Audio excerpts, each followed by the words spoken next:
Assalamualaikum warahmatullahi wabarakatuh. Om Swastiastu, salam sejahtera untuk kita semuanya. Selamat pagi anak-anak, salam sehat selalu untuk kita semuanya.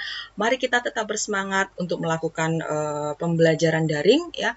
Kita berdoa bersama-sama, semoga pandemi ini segera berlalu sehingga kita bisa melakukan aktivitas seperti sedia kala.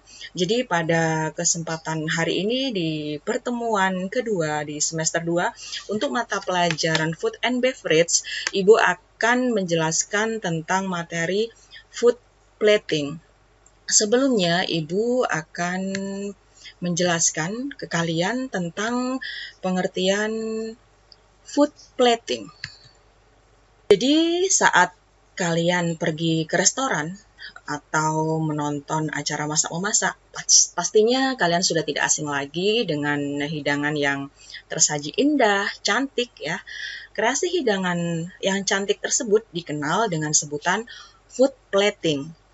Food plating adalah cara menata dan menyajikan makanan di atas piring dengan memperhatikan posisi serta komposisi dari makanan agar terlihat estetik atau indah ya, dan memiliki cita rasa yang sangat tinggi. Jadi nggak heran kalau food plating ini identik dilakukan oleh chef profesional. Jadi untuk menambah rasa puas dan bahagia bagi pecinta kuliner, saat hidangan tersebut disajikan, tentunya food plating ini sangat menguntungkan untuk dunia usaha dan bisnis. Tujuan dari food plating di sini diantaranya adalah yang pertama, itu untuk menggugah selera calon konsumen. Kemudian yang kedua, menyenangkan konsumen. Selanjutnya yang ketiga, menambah rasa puas dan senang bagi pecinta kuliner kala hidangan tersebut disajikan. Kemudian yang terakhir tentunya bisa menguntungkan usaha atau bisnis. Selanjutnya, Ibu akan menjelaskan ke kalian tentang beberapa tips atau panduan food plating atau penataan makanan di piring agar terlihat cantik dan menarik. Yang pertama, langkah yang harus kalian lakukan adalah memilih piring saji ya.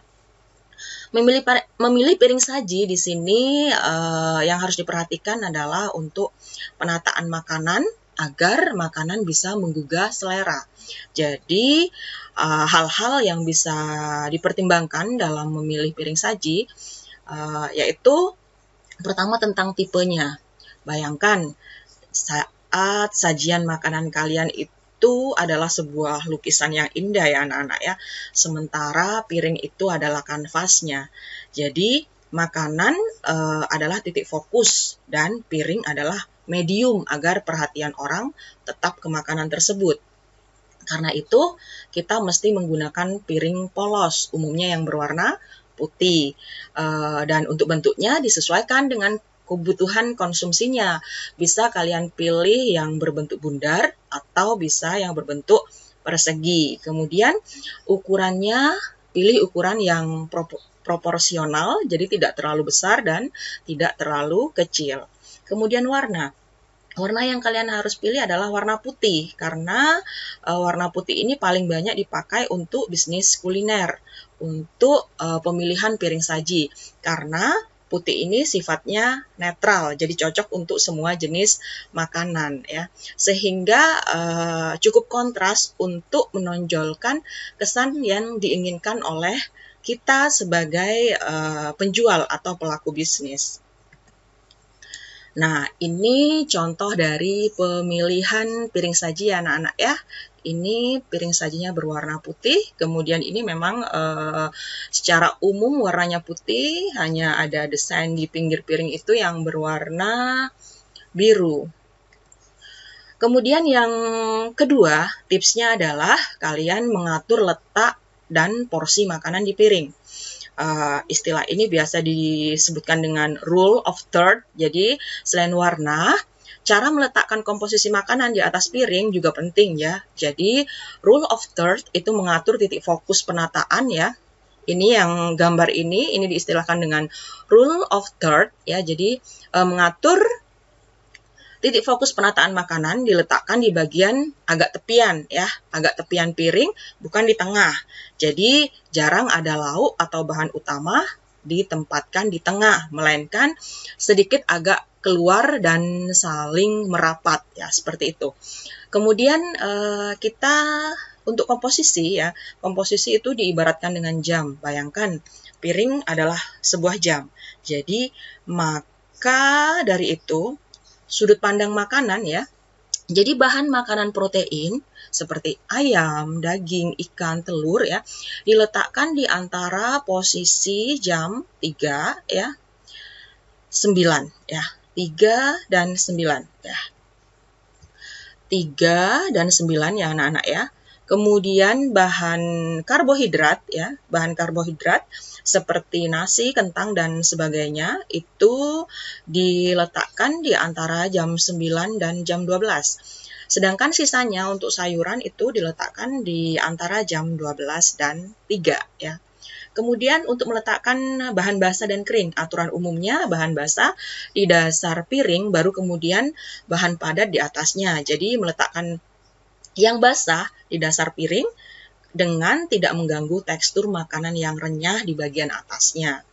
Kemudian untuk selanjutnya ya, selalu dihidangkan dalam jumlah yang kecil. Jadi kalian jika menyajikan makanan yang bentuknya kecil-kecil ya, misalnya udang, kentang, lumpia, jadi kalian bisa menghidangkannya itu dengan jumlah ganjil 3, 5, 7 dan seterusnya ya. Jumlah yang ganjil terlihat akan lebih menarik dan mengesankan bagi konsumen, jadi dia akan merasa bahwa dia mendapatkan porsi yang lebih banyak ya. Kemudian cara meletakkannya jangan terlalu sesak ya. Jadi temukan fokus piring, misalnya bagian protein atau lauknya, selama bahan lain sudah masuk, titik fokus di piring ditonjolkan lebih besar, sementara bahan-bahan pelengkap lain tetap terlihat menarik ya. Contohnya seperti ini ya. Kemudian tips yang ketiga yaitu perhatikan secara detail. Ya, pertama yaitu tentang warna dan kontras penampilan. Setelah menggunakan piring warna putih atau warna netral, saatnya kita mengatur komposisi warna makanan. Selain titik fokusnya diletakkan di bagian protein dan karbohidrat, kalian juga bisa memakai warna-warna yang ceria ya, yang menurut kita ikut menambah indahnya penampilan ya. Misalnya warna tambahan bisa didapatkan dari saus, kemudian kacang-kacangan, kemudian sayur atau garnish yang sesuai dengan menu ya. Kemudian kita tata agak tinggi dan menonjol ya. Ini contohnya ya, ini contoh gambarnya. Terlepas dari besar atau kecilnya porsi, penataan makanan agak membumbung itu akan selalu menarik dan menggugah selera konsumen. Itulah kenapa seringkali ada batang serai, kemudian bahan gorengan atau sayuran yang disandarkan di atas potongan steak ya. Seperti ini ya, anak-anak ya. Jadi nasi juga biasanya seringkali dicetak agar bentuknya lebih menonjol di piring. Kemudian selanjutnya kita perlu bermain tekstur untuk menambah sentuhan. Jadi letakkan makanan kering dan garis di atas saus yang cair atau tambahkan bahan renyah yang menyeimbangkan tekstur nasi atau bubur yang lembut. Nah, ini Ibu berikan contoh tata hidangan ya anak-anak ya. Tata hidangan untuk makanan tradisional ya. Jadi tata hidangannya seperti ini ya. Jadi tertata indah dan rapi dan tidak terlalu sesak ya. Sedangkan ini tata hidangan steak untuk hidangan western food. Kemudian tips yang keempat ya, kita bisa menghiasi makanan kita dengan saus. Jadi jumlah dan cara menambahkan saus di atas sajian, yaitu contohnya sebarkan saus tipis-tipis ya di sekitar makanan, jangan terlalu banyak, apalagi sampai memendam makanan kita ya di tengah saus ya. Jadi jika saus adalah bagian tambahan dari bahan utama ya, Dan jumlahnya banyak, tempatkan juga saus tersebut di wadah yang terpisah. Jadi jangan sampai merendam makanan tersebut. Contohnya seperti ini anak-anak ya. Selanjutnya kalian bisa menambahkan garnish yang sesuai ya. Di sini garnishnya ada selada dan lemon ya. Jadi untuk sate ya. Jadi kalian bisa memilih garnish yang bisa dimakan. Garnish tidak sekedar sebagai penghias makanan, melainkan pelengkap rasa dan tekstur juga ya. Jadi gunakan garnish yang bisa dimakan, misalnya lada, kemudian bawang goreng, kacang polong ya, kemudian selada, peterseli ya, sehingga ikut melengkapi rasa bukan merusaknya. Jadi kemudian kalian bisa meletakkan garnish yang benar dan sesuai.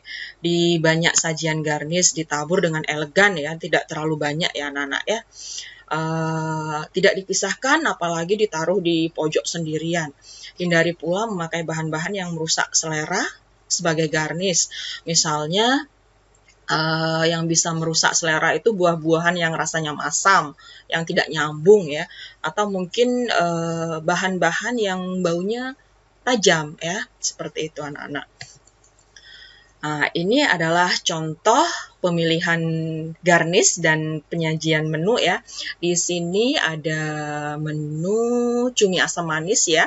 Untuk garnish yang membuat hidangan tersebut cantik, di situ ada selada, kemudian ada cabai, ada peterseli.